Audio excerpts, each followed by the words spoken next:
Hello, and welcome to Ask a Historian. I'm Matthew Wilkinson, historian with Heritage Mississauga. And this week, we have a chance to explore the process of heritage conservation within the City of Mississauga.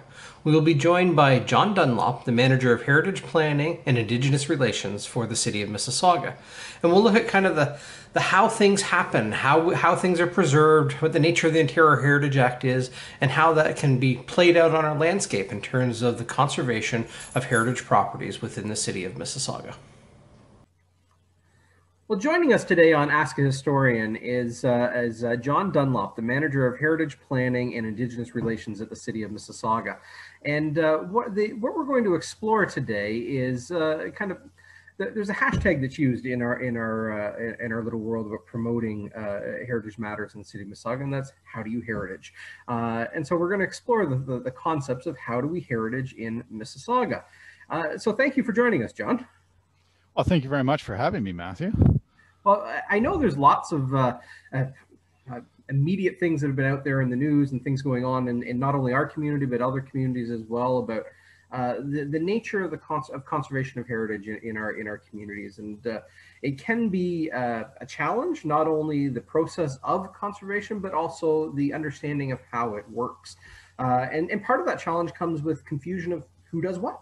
Quite simply, there are multiple entities that work together within the city as affiliate organizations and partnering programs, but each one of those does something different in the world. And sometimes there is confusion of who does what, and not confusion internally, but more of how people outside of those organizations can relay their questions and what to expect in return. And those partners in our community, we look at them, we know them as Heritage Mississauga and the Museums of Mississauga, but also entwined at the city is Heritage Planning and the Heritage Advisory Committee. And I wonder if you want to kind of walk us through in kind of a Coles Notes version of kind of who does what and what to expect from our heritage partners.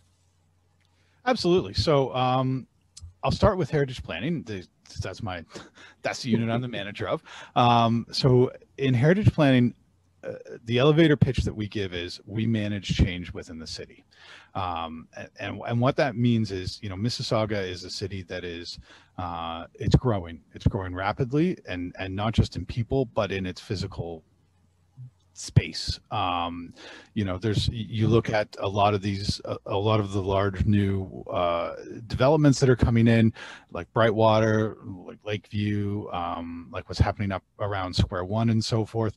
They're catching a lot of attention in the media and so forth, but there's also a lot of smaller land or infill projects that are happening as well, and that's part of the maturity of a city. So what Heritage Planning does is we look at all these applications and we determine what's already there, and is there anything that's there that is worthy of note under the Ontario Heritage Act.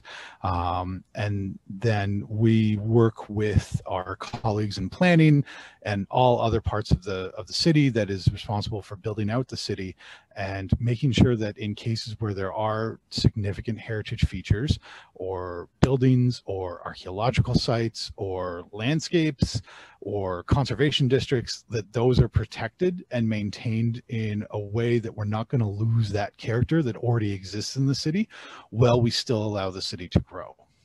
And we work very closely and we report to the Heritage Advisory Committee, and that is a subcommittee of City Council that is designed specifically to advise Council on all heritage related matters. And then the Museums of Mississauga are partners in the Culture Division in the city, and they run the heritage properties that the city has, the Benares House and the Bradley Museum, and they put on they run the heritage exhibits and some other cultural exhibits and so forth. They do interpretation talks, they do a lot of education work and so forth, and they really tell they work on telling the story of the past of Mississauga. And I think that's very similar to what you do at Heritage Mississauga as well. The big difference for those being, they're museums and artifact based, and we're programs and publication based, and so there are the synergies there. We work together, we combine together. We certainly do programs together. We collectively try to support the work of the Heritage Advisory Committee and the Heritage Planning. But there are a lot of synergies there, but they do different things. The legislation, the physical protection, or I guess the legislative protection of property falls on your shoulders and your staff. That's correct. And unfortunately, we don't get into doing a lot of the storytelling, which I am a fan of, but that's up to Heritage Mississauga and the museums to be telling the stories and doing the interpretation and so forth. Our job is primarily the role of the protection of the built form and the landscapes and so forth. So the city is empowered to do that under the Ontario Heritage Act. And the Ontario Heritage Act is, it's been around since 1975, and it speaks to both the built form and archaeology, as well as it's branched out into heritage conservation districts, which are areas where, think of them as neighborhoods that have not changed in time. When you look at places like Mississauga and Toronto and Oakville and a lot of our surrounding municipalities in the GTA, all of our communities started out as small villages that have grown out and filled in over time to become these towns and cities that we have today. But in some cases, those villages were lost in the development process. They were rebuilt and there was no preservation. But in other cases, Meadowvale Village being the premier example, because it's the very first heritage conservation district, they've maintained a lot of their character. You can very much almost go back in time when you go to Meadowvale Village and get a look and feel about what a rural community looked like 100 years ago in Ontario. And it's important to keep that, because it's important to understand where we were and it speaks to where we're going as a community. If we eradicate that heritage, then all is lost. Like we have no sense of ourselves as a community and so forth. And the community grows and change. And one of the things that we're looking at now is capturing the more recent heritage. We do a very fine job, and the legislation does a very good job of protecting the older heritage, the more established, almost what people would probably think of as sort of pioneer heritage. But we're also looking at the more recent heritage. What's the story of all the different communities from around the world that have made Mississauga their home? And we're actively looking at that and saying, how do we protect that, in a way, and what is the built form and the landscape, and how has it changed with the people that now make up Mississauga? It's we go through it as well from a Heritage Mississauga perspective, and I think just the way the Heritage Advisory Committee even looks at properties as well, that evolution of thought of what is important. It's no longer focused on reaching back. We've done that for years, and now there are other things to look at too. I think that maybe that's what you're looking at too, is like our breadth of understanding of the culture of our community changes as the years progress as well. Yeah, that's absolutely correct. And for us, it's a challenge in that we specifically look at the built form, and so what has to get protected out of that physical space within the city, and how much of it needs to be protected in order to properly tell that story and have it as a touch point to the past, while still allowing for modern development. Modern development's a key part of any growing municipality, and we don't discourage it in any way, shape, or form. We just want to make sure that heritage is always kept under consideration when these applications come in. And so, the Heritage Act speaks to that. It branches out to all the other pieces of legislation around the Planning Act and all the other parts of the legislative process about developing property, and says you have to consider heritage. So what we do is we work very much in sync with all the other parts of the city that are responsible for growing the city out, and making sure that if there are heritage considerations, that those are flagged to the proper parties, be they the developer, be they other parts of the city, and then we work with them to figure out how exactly are they going to maintain that heritage. as they grow the city. So that explanation really ties into what you said earlier. It's not about stopping change; it's about managing change, right? That's the concept that you're working with. So you mentioned earlier reference to the Ontario Heritage Act and the legislation that guides your hand in the conservation of physical properties. The Heritage Act establishes a criteria, and I'm just wondering if you can walk us through how the criteria guides the way in which you evaluate a property. Absolutely, sure. So, for starters, the Act requires all municipalities to carry what's known as a heritage register. And the heritage register is simply a list of all properties within the municipality that may have or does have what's called cultural heritage value and interest. And cultural heritage value and interest is exactly what it sounds like. Does a specific property, building, landscape, whatever parcel we're talking about, does it carry interest or value from a heritage perspective? And then to define that cultural heritage value and interest, there's really three main points that we look at. And the first one is, does the property have any kind of design value? What's the physical value of it? Is it an interesting piece of architecture? Is it design, was it a type of architecture that was very common going back, there's actually a style of architecture known as the Ontario vernacular, because it was a very specific kind of farmhouse that was seen pretty much across the better part of southern Ontario during the 19th century. The second criteria is the historical or associative value. Maybe the building itself isn't anything special, but maybe there was a person of particular historical significance that lived there. Maybe there was a significant historical event that happened there. I always sort of think of Montgomery's Tavern in the Rebellion of 1837 as an example of that. That tavern in and of itself, based on the drawings that existed, there wasn't anything noteworthy or different about that particular tavern aside from all the other taverns dotting across Ontario's landscape at the time. But it played a key role in a very important historical event in Ontario. And so for that reason, it would fall under that criteria. And then the last criteria is its contextual value. Is it a landmark? Is it something that is recognizable to the community? Is it something that helps tie a community together?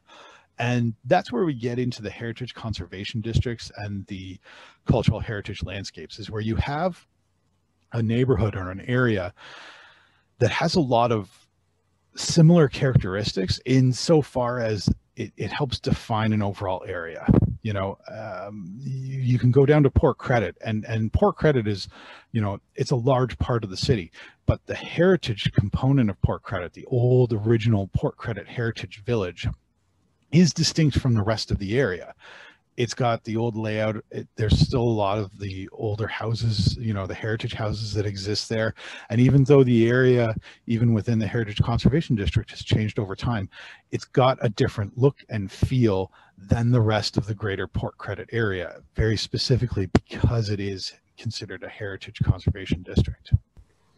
So you mentioned the different types of status that properties can have on your heritage register through the City of Mississauga, but again, guided by the layout of the Ontario Heritage Act. And you mentioned designated and listed and heritage conservation districts and cultural landscapes as different types of terminologies that are used and how a property is classified. And I'm wondering if you can walk us through what those mean.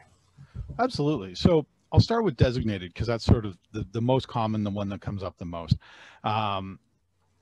So designation is the strictest level of protection that's afforded to a property under the Ontario Heritage Act. There's an entire section of the Act called Part 4, which goes through the hows and whys and discusses, what are the protections. And basically it prohibits alteration or demolition on a property specific to its heritage characteristics. So for a property to become designated, we have to investigate it, and we have to determine what are the heritage characteristics of that property. We don't just say the entire thing is heritage. There are specific elements to it, and it could be in some cases it is the entirety of the property. In other cases it is specific elements, maybe the design of a house or a building, maybe it's doors and windows, you know, maybe it's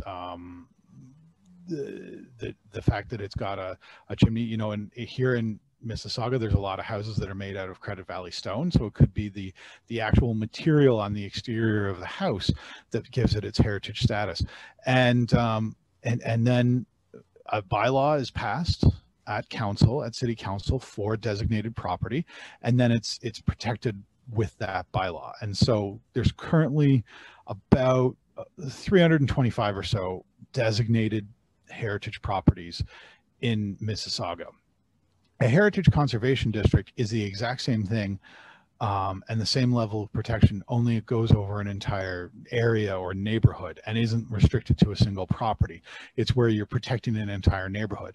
Same types of protections, only this time we're taking into consideration even like the roads and the infrastructure, and we're doing our best to sort of maintain that look and feel of a particular neighborhood, because that's what makes those neighborhoods special and unique, and places where people want to live. A listed property, and those can include properties that are within a heritage or a cultural heritage landscape rather. A listed property has a single level of protection, and that is that it can't be demolished without first giving notice to the city that the owner wants to demolish. And then there's a 60-day waiting period that the owner has to go through, and during that 60 days it affords the city time to do that review of the property and determine whether or not it actually should be designated or not. And if we look at the property and determine that it doesn't meet the criteria that we talked about for designation, then they're allowed to demolish. If it does meet the criteria, then we make a recommendation to the Heritage Advisory Committee saying this property, you know, in our professional opinion, this property merits or meets the criteria under the Act, and that it should be designated. So as part of the process of heritage conservation and how you evaluate properties, whether it be internally or through an application that's coming in for a permit, there's something called a heritage impact assessment that takes place. I'm wondering if you can walk through of kind of how that happens and who does that work and that sort of thing. Absolutely. So heritage impact assessment, it's your sort of quintessential heritage study. It looks at the history of a property. It evaluates the current conditions that are found there. And it's really the document that reviews the property against the criteria under the Heritage Act. Does it have design value, physical value? Does it have historical or associative value? And does it have contextual value? And so those are almost exclusively done by a heritage consultant, and there's a broad range of heritage consultants out there. They're third-party consultants, just like any other type of consultant that's required for a development project. And they're third-party because that way there's an objectiveness to their work, and in that it's not being done by the city and it's not being done by the property owner. So it's being done at this third-party standing. And they look, you know, these heritage consultants will do the review and make recommendations to heritage planning through the report about whether or not they feel that whether or not the property meets the standards for, or the criteria for designation. When there's a demolition application coming in or so forth. Anytime you want to make a change on a heritage property, you have to make an application to Heritage Planning. We evaluate it. They're all approved through the Heritage Advisory Committee and through council. And you know, it's a standard process. It's a form. There's no charge to go through the heritage permit process, but we do issue permits so that we have that paper trail record of saying that, you know, yes, this property has been evaluated and reviewed, and there's no concerns about the demolition or alterations which are occurring on the property. It's always critical that we track changes and alterations that occur on a designated heritage property, because over time, there's always the possibility that too many alterations can erode the heritage of a property. So we always have to bear in mind when somebody wants to do it, what are the reasons they want to do it, and what are they doing. And 99% of the time it's simple maintenance and upkeep, or maybe some modernization that's required, removing asbestos or lead pipes or something like that, and that's never an issue. We always want to encourage that kind of maintenance on a heritage property. And it comes back to your core theme we mentioned at the beginning. It's about managing the change, right? It's not about arresting time. Yeah, that's right. I mean, heritage houses typically can be quite small, maybe a story and a half, maybe only 800 square feet, and maybe people want a little more space on their property. That's absolutely understandable and permissible. It's just about how they're doing that so that they don't have to unnecessarily tear down something and completely rebuild it. Well, one of the ideas I've used in the past when I talk about this is the idea that houses were built as homes to be functional for the family that lived in, and sometimes the ways in which people require functionality change, and that shouldn't preclude the house from still being functional. So how you make those changes to allow the house to come forward in time in terms of the needs that are required of it is part of what you do, I guess, and seeing those applications. That's absolutely the point, because what we don't want is protecting a vacant property. There's no good that comes of designating a property for heritage sake only to have it sit vacant for years and years and years. Right. You want breath in the property, right? That's the we want to keep these properties in use. We just want to do it in a way that's sympathetic to the heritage, and that's it's sometimes it's a challenge, but most of the time it's a pretty straightforward process. So a step-by-step process. You have someone makes an application, they fill out a heritage permit. It goes before staff. For your staff, you will process that application. You'll have a liaison with the applicant or forward it on as a final submission to the Heritage Advisory Committee. The Heritage Advisory Committee will advise council, but it's ultimately the council that has the authority and the power, correct? That's correct. That's the process. When the application comes in, if staff have concerns, we will seek to address that with the applicant before it goes on to either the Heritage Advisory Committee or council. We want to have those conversations and make sure that this is all addressed, and that it's the best application possible going forward, so that we can tell that applicant that this is going to get approved. We want to make sure that we're presenting something that we have that we know is going to be approved by the committee and ultimately by council.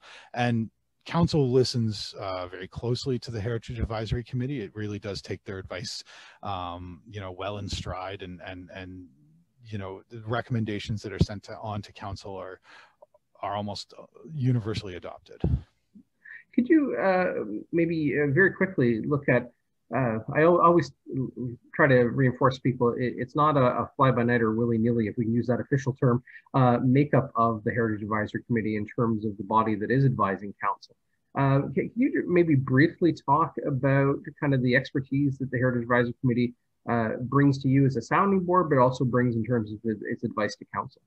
Absolutely. So the current Heritage Advisory Committee is made up of 3 councillors, 3 of our local councillors, and I believe 6 or 7 citizen members. And those citizen members have either a professional background in heritage, or they have a personal passion for heritage. Not everyone has to have the technical requirements to provide that advice and be able to look at these issues. And we encourage that, because you don't want a bunch of technical experts making decisions about how change is managed in the city.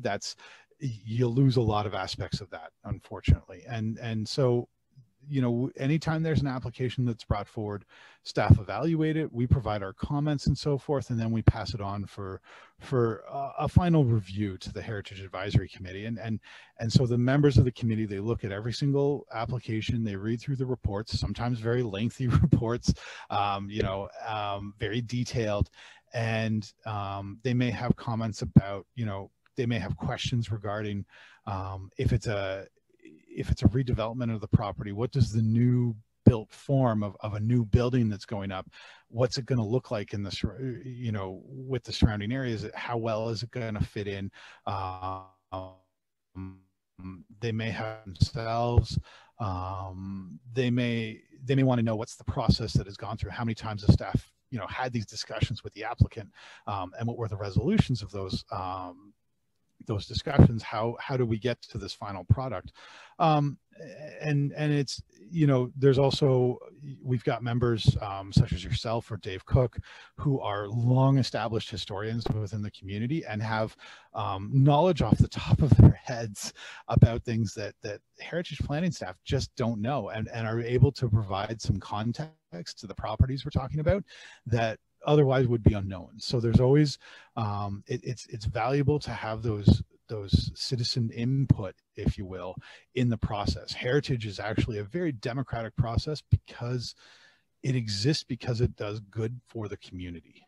You know, and that's really something that sort of gets forgotten, I think, over time, is that the whole reason this heritage system exists is because it's something that the community values and wants to see maintained.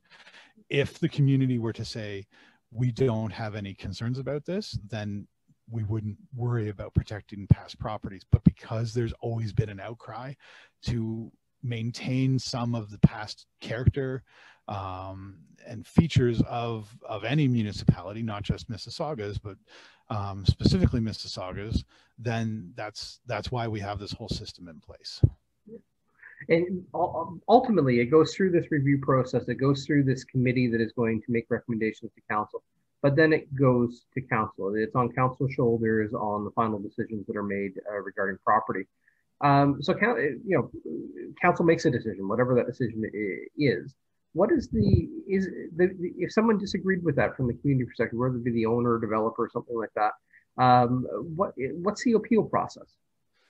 So the appeal process under heritage is very similar to that under other land planning systems in Ontario, and so it goes to the what's known as in abbreviation as LPAT, and that stands for the Land Planning Appeals Tribunal, and it's a provincial level tribunal that has final decision-making authority on matters pertaining to land planning, and heritage falls under that. So in cases where there is a disagreement between, as you said, maybe the applicant, maybe the property owner, and the decision from council, there is the ability to appeal that. There are actually some changes coming to the Heritage Act that are going to hopefully simplify that appeal process a little, and there's going to be a first appeal step where a decision can be appealed back to council, and it will cause council and ultimately the Heritage Advisory Committee and staff to take a second look at those recommendations and decide,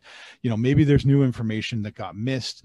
Maybe the homeowner's done some further information or some further research and come up with new information or something, and will allow for a less formal appeal. It's still very formal because it's going to be in the legislation, but it doesn't require having to go to LPAT, which is a very cumbersome process, and it allows for an appeal to come right back to council. But until those changes take effect, the only appeal process right now is in fact to go to LPAT, which is, as I said, it can be very cumbersome and very expensive for all parties. And so we typically try to avoid that. And that means that we work as closely as we can with the property owners to ensure that they understand the process, they understand the outcomes, and we try and get an early resolution before it even gets to the Heritage Advisory Committee and on to council, so that the final decision is one that everyone's comfortable with.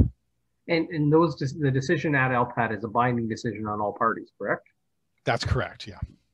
And how long does a process like this, say, you know, there's different stages we've talked about, but you have an application that has been made and it goes through Heritage Planning, it goes through the Heritage Advisory Committee. You know, what's the timeline of that from say application to decision? And then how long could an appeal take as well? So we try and keep the application process as quick as possible, and an application that there's no comments or issues with it and can be accepted on its first application. And this majority of applications are accepted the first on a first submission basis. It's about 2 months till final approval is granted at council. The Heritage Advisory Committee meets monthly, and so once we get an application in, it's a fairly quick process to get it on committee agenda.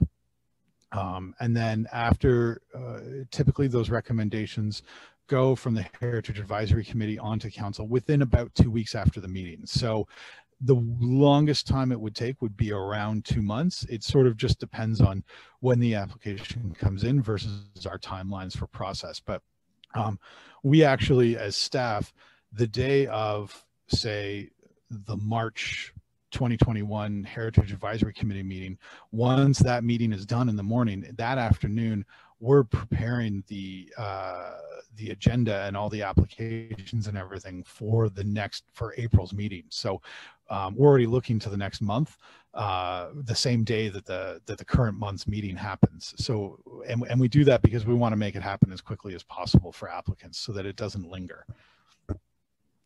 I guess that's probably the biggest. Oh, sorry, I'm jumping in there. Continue, please. An appeal can take years. Going through LPAD, as I said, it's cumbersome, it's expensive, and LPAD decisions generally take a couple of years till we get to a resolution on it. So that's why we want to try and front load the process as much as possible and have those conversations. If there's something that's going to be contentious, if there's something that's going to be a challenge, if somebody comes in with a particularly ambitious redevelopment design or something where it's not, we need to have more discussions around it. We always want to do that at the beginning, so that gets handled and doesn't cause more delays at the end, because a later delay is a bigger delay. Okay. And I guess the end goal, or the ideal goal, is those synergies and partnerships where you work with the applicant to create a solution that meets both concerns or both needs. Absolutely. I mean, that's the goal, is that we always want to work with the applicant and make sure that they're aware of their requirements and responsibilities for redeveloping a heritage property. I mean, we always ask sort of, why does this work need to happen? And we don't mean that ever in any malicious sense. It's just simply the question that has to be asked: why does this work need to happen? And it can be as simple as we already discussed, that we need more space. We have a growing family. We want to add an addition onto the back of this house. Absolutely, that's totally permissible, and we want to, we will not stand in the way of that. But if it's, well, we want to, maybe we want to remove this designated house because we want to build new houses on the property, that's going to be a conversation that's more around, well, let's see how you can integrate this existing house into a new development. Let's see that integration instead of just tearing it down to build new. And I guess that's always been a pressure in a growing urban municipality like Mississauga, where you have, in some cases or many cases, heritage properties being larger than many of the other new properties come in. So you have the pressures of subdivision of lot to create new building lots and the like. And we understand that process of need of space, I guess, or subdivision of space.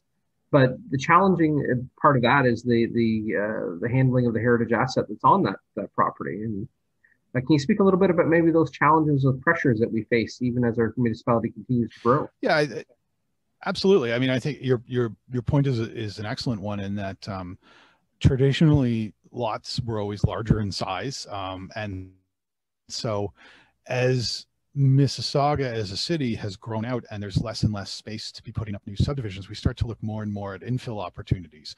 And large lots are always one of the first ideal places to put an increase in density. And it's not just sort of mindless density that goes in across the city. There are some very strong growth plans and so forth, where we target around transit hubs and so forth.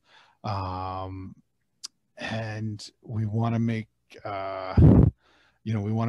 those decisions where, if you have a large lot with maybe a relatively small heritage house on it,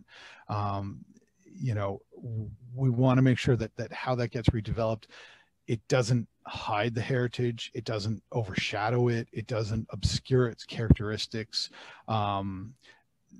You know, what we're seeing more and more is that you take a heritage house and modernize the interior, and it actually just becomes maybe another unit of part of a townhouse condo, but it stands unique and different from all those other from all the other townhouses that go on the property. But you know, it takes a precedence in the development over the newer builds, so that there's you know, it's not lost to time, as it were. And it's not, I mean, it's relatively uncommon, but it's not unheard of also for a house to be relocated, you know, even slightly on the same property to allow for the subdivision, right? That's right. We try and avoid that as much as possible, but there are times and places where it's appropriate to do that, and especially you know, we're facing a climate change crisis, and we're seeing record flooding along the Credit River and so forth. And so you know, typically people were less concerned about building near the river than they are now. Didn't have quite the understanding of environmental changes 150 years ago, and there may be cases where even it's beneficial for that heritage building to be moved. We try very hard. We typically don't allow it to be moved onto another property. We want to see it stay on the same property. You know, there are very few instances where they are moved. Other municipalities do embrace the concept of moving heritage buildings off their property, but here in Mississauga, we have established practice to keep heritage buildings on their property. But when there's instances where it's to the benefit of that heritage structure, we will allow it to be moved. And you mentioned earlier about kind of that passionate voice that is, I guess, at the backbone of why we preserve heritage, and that community interest in doing so. The voices that raise their concerns and interests and passions about history in our community really galvanizes that resolve to preserve our buildings, even with, you know, within the formal structure of preservation. But how do you advocate for heritage? Well, that's a really good question. It's a really important thing because, you know, the heritage planning team, we have a very strong, dedicated team, but we can't be everywhere, and we don't know everything about the history of every single property in the city. And you know, the first thing to do is to, you know, if somebody in the city has concerns about a property, they think it's heritage, they're not sure whether or not it's got a heritage status. If you go on the city's website, there's an address portal. You can look up every single address in the entire city, and the heritage status is identified there. It's not, heritage status is not private information, because again, heritage is for the public good. So the heritage status of every single property is a publicly known piece of information. If it's not on the city's heritage register, meaning it's not listed or designated, and somebody has concerns about that, that's where they're welcome to get in touch with Heritage Mississauga or the city's Heritage Planning Department. We work very closely together. We evaluate inquiries that come in and determine whether or not it's something that could fit under the system, under the framework that's set out under the Ontario Heritage Act. And so, you know, we get inquiries all the time, and we encourage those inquiries to come in, because it's, you know, there's always interesting stories out there, and there's always buildings that, you know, maybe people aren't sure, and maybe it was built by an architect. You know, we're coming up to a point where architecture from the mid 20th century is now being considered for heritage status. And so maybe there were prominent architects in the 60s that were building houses in Mississauga, and their work has come to be quite famous, and we want to start looking at protecting some of the works that we have in Mississauga. I mean, part of heritage is also the understanding that, you know, architecture is in and of itself an art form. And just as you want to maintain pieces from masters for paintings or pieces of musical work, you want to maintain beautiful architecture. Michael Spaziani, who I know you know, a longtime passionate heritage advocate in our city and architect, described buildings as frozen music and emblematic of a time and a style and an ideal. It is a fascinating way to look at that from the buildings as cultural expressions. Quite fascinating, especially when you look at the overall history of the community. That's absolutely the case. I mean, you get smaller, more sometimes rustic, older farmhouses and so forth that, really speak to the fact that these were farmers that weren't necessarily always well off and trying to build their houses as best they can, sometimes having to build them themselves. And then you get into the 20th century when Mississauga really started to take off in terms of growth, and you end up with, there's ship houses that were built post-war. You've got all sorts of different styles and expressions.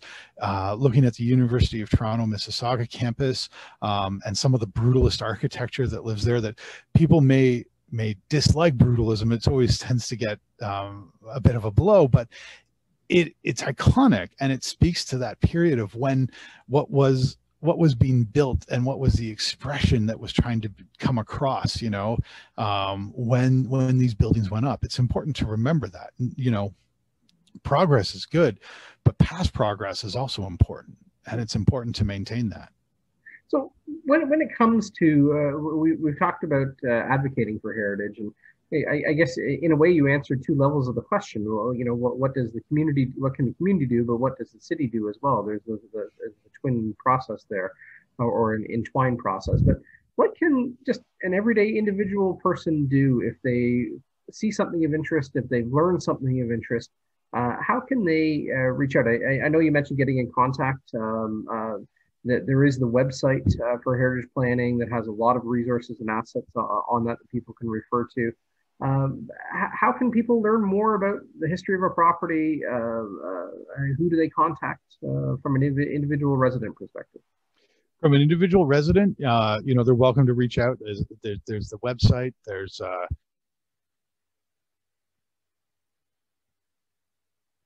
we have an email. It's just, hey, they can send inquiries through there. They can reach out to Heritage Mississauga with specific questions.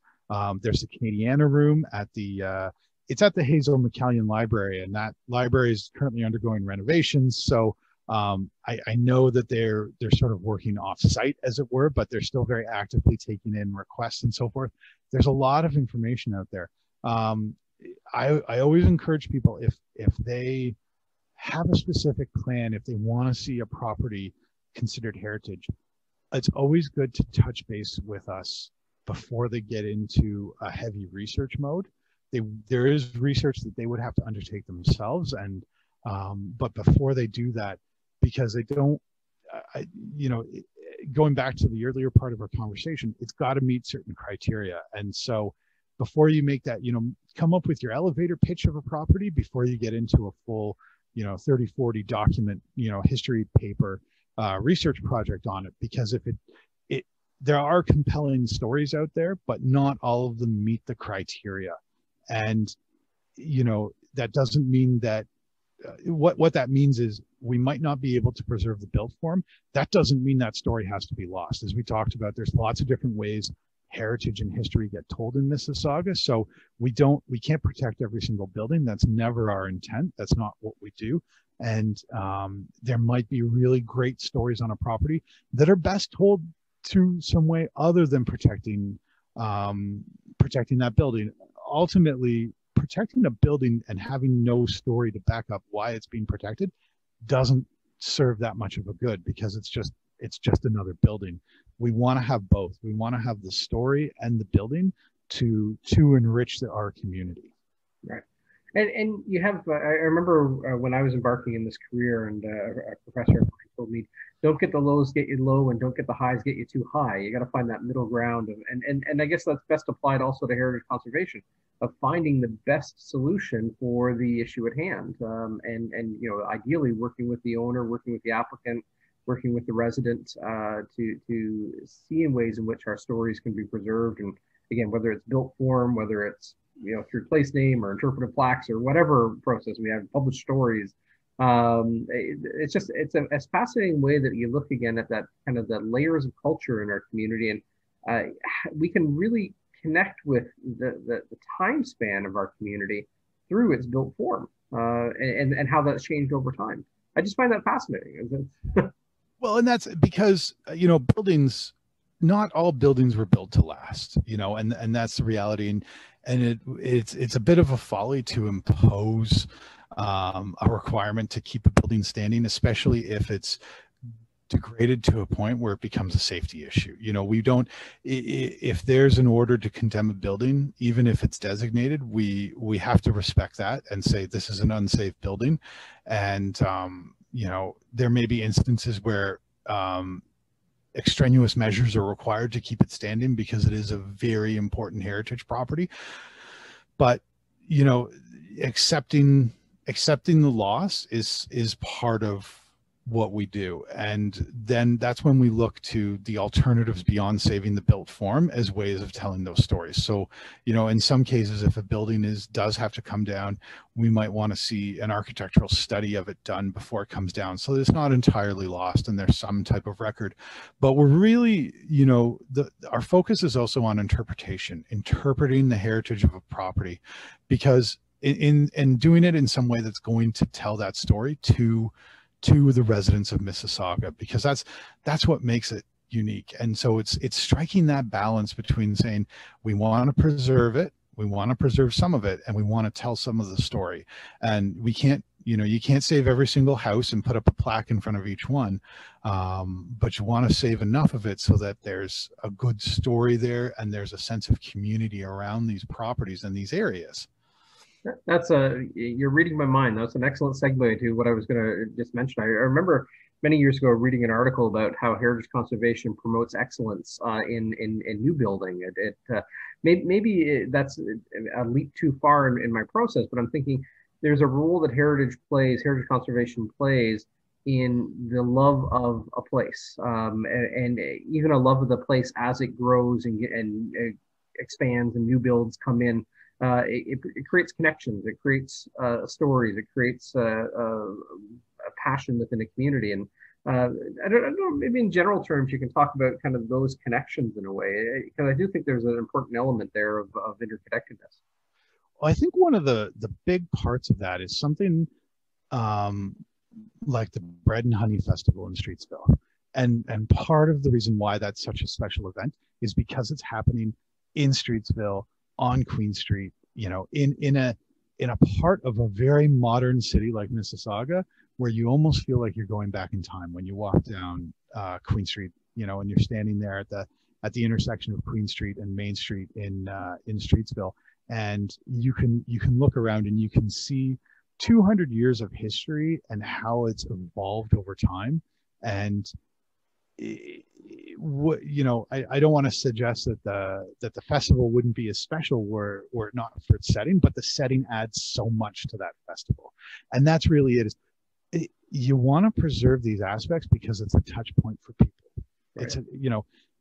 It's a place that people can return to and know that it's, especially in the past year that's been so challenging for us. And I hate to invoke COVID all the time, but people need stability and constancy at times, and that's something that heritage provides. That's why it's seen as a community benefit and a community good, is that it's there. And what I love is talking to people that were maybe born and raised in Mississauga, and then they went off to university and they moved to another part of Ontario or Canada or wherever they moved away, and they come back and they can still see how much the city's grown and changed in 20 or 30 years.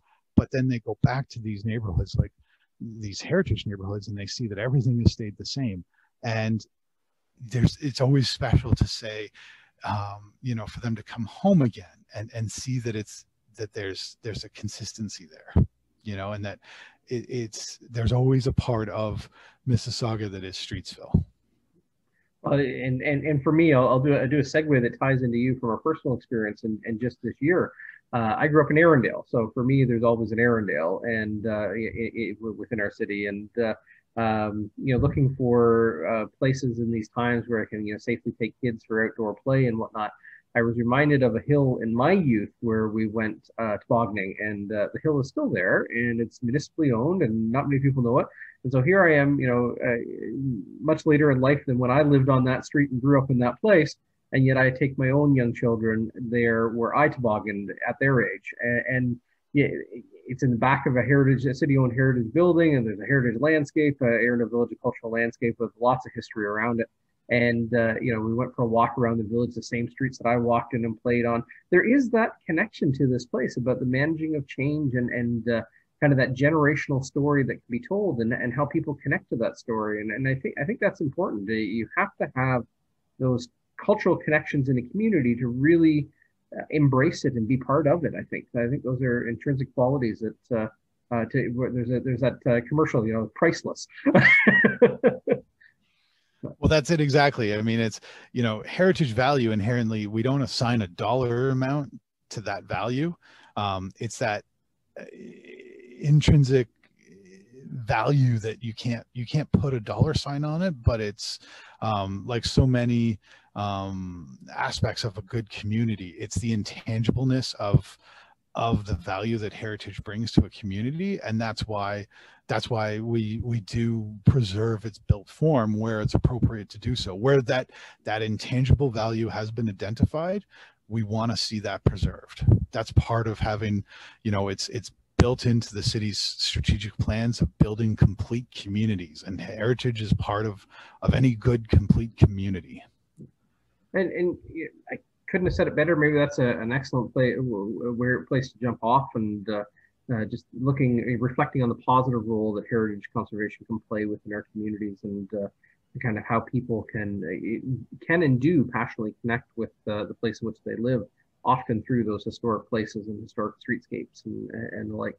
So with that, thank you. I mean, I feel personally as a resident that heritage conservation in our city is steered with a good hand, and I know you have a passionate, dedicated, and incredibly knowledgeable staff. You did forget to add the word small staff in that as well. There are not many of you, but you do an amazing job, and thank you from a citizen's perspective, but also to somebody who works in the heritage world. It is always good to know that the guiding hand is true and passionate and knowledgeable, and really easy to work with as well. So I thank you, and we'll direct people to the website, to the resources, and to many of the things that we've talked about here today on what they mean and how to learn more about them. So thank you, John. Well, thank you so much for having me, Matthew. It's a pleasure. And again, always happy to talk about heritage. As you said, it's a passion of ours, and we're happy to be a part of watching and guiding how Mississauga grows. It's a privilege to do so. Excellent. Well, thank you. Thank you. Thank you for joining us this week on Ask a Historian. And thank you to John Dunlop for guiding us through the process of heritage conservation in the city of Mississauga. And in upcoming episodes of Ask a Historian, please make sure you send in your questions, things that you're interested in and curious about, things you might want to explore together as we look at the fascinating history of the city of Mississauga.